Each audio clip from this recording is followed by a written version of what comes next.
And joining us now live in the studio for an update on issues affecting the Christchurch region, Deon, Swiggs, and Christchurch. What does this flooding hazard modelling actually mean, really? I mean, is it as bad as they're making out? Well, the earthquakes have created what we call 100 years of relative sea level rise in the east, or over Christchurch. What that basically means is that in the time of the earthquake, the 6 seconds or whatever that the earthquake, the ground dropped, which would be 100 years of relative sea level rise. So these are questions that we actually really need to look at right now.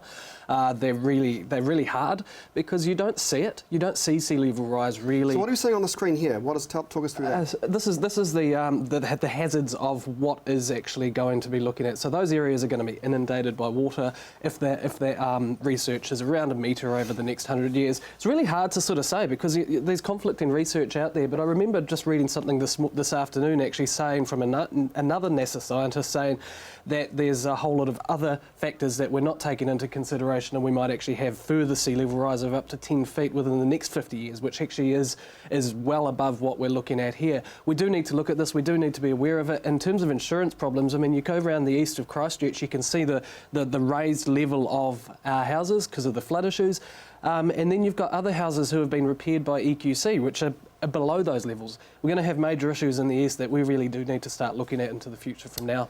Okay, WorkSafe is investigating rebuild workers and potential hazards they've been exposed to. What's this about? Yeah, there's silica dust is one of the big things that they've just found out about. I mean, looking at it at the moment, it's there's so much dust in the city. If you just walk around and all the dust and from the demolition and everything like that, if you remember back in the days of the early red zoning, they actually had a lot of water that was actually dampening down a lot of these things. So they haven't been doing that. Some contractors haven't, but there are a lot that are. But they've just come across a couple of cases at the moment that they're investigating. So really the message from WorkSafe here is just be aware of it. They're looking into it, and so there'll be more information around this coming up. Okay, not long to go now before people can make submissions on Regenerate Christchurch. Yes. So, I mean, Regenerate Christchurch is really one part of the transition plan. It's a central city, so it's really like drag, or sorry, the CCDU and drag, effectively. What we need to say is, do we want that? How do we want the city to look in the future? We want the CCTV and drag. Yeah, exactly. That could be quite an interesting look. But you know, what do we want as a city? How do we want the future of our city to be led?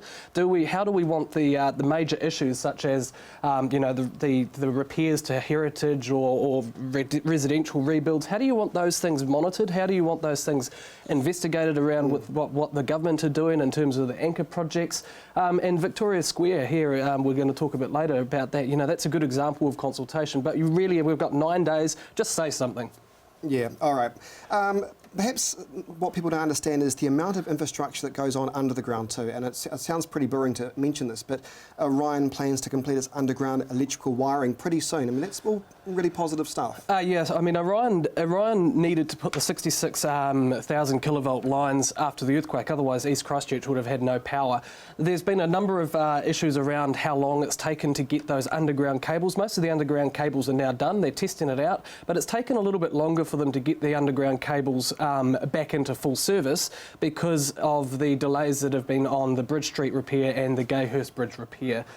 They're testing them out under load at the moment through winter, but they don't want to put them. They don't want to just take out the overhead power lines at the moment because they don't know if it will fail. They've got to do a lot more testing. But at the end of the year, we'll have basically our power back to what it was before the earthquake, which is a really cool sign. I mean, if you remember, Orion was one of the champions after the earthquakes, and this is a really good signal to say, you know what, some of our infrastructure, some of the basic infrastructure is getting back to pre-quake levels. The Bridge of Remembrance, finally some more action there. Yeah, they just installed an 8.2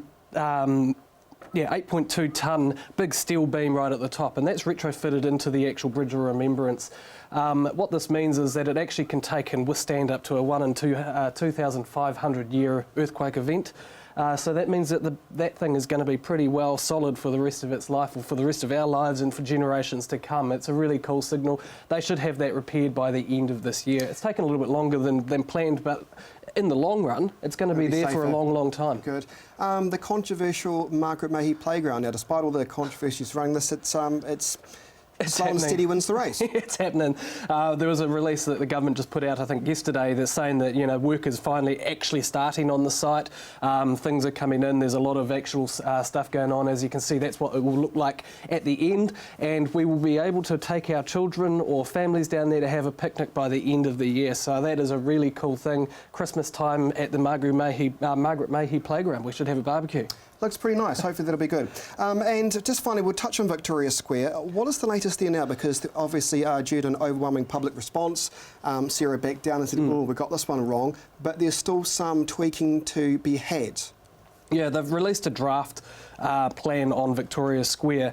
That really is, in a nutshell, they've stepped back and gone, well, we'll keep the round bits and all those other things. What they're going to do now is they're actually just going to fix what's broken, which is a really good thing. They're going to widen the river a little bit so that there's punting can go up to there, which will actually work in conjunction with the repairs and the future use of the town hall. There'll be a bit more sort of information around there about what the Māori heritage is of the site. And really just prettying it up a little bit about what it is now. So this is a really good win for the community. The community said, we don't want Victoria Square changed into a big square with no grass and that doesn't look very inviting.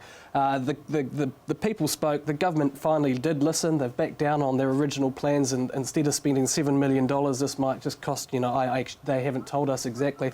But this is, again, a really good win for the community. All right, before we go, it is really important to have your say on Regenerate Christchurch. Just give the folks at home the details about if they want to make a submission about what's working in the city, what's not working in the city, what do they need to do? It's 1 more week to go, Deon. Yeah, 9 days. Go to the Sarah website, which is sarah.govt.nz, or you could even go to regeneratechristchurch.co.nz/transition, and there's a whole lot of information there.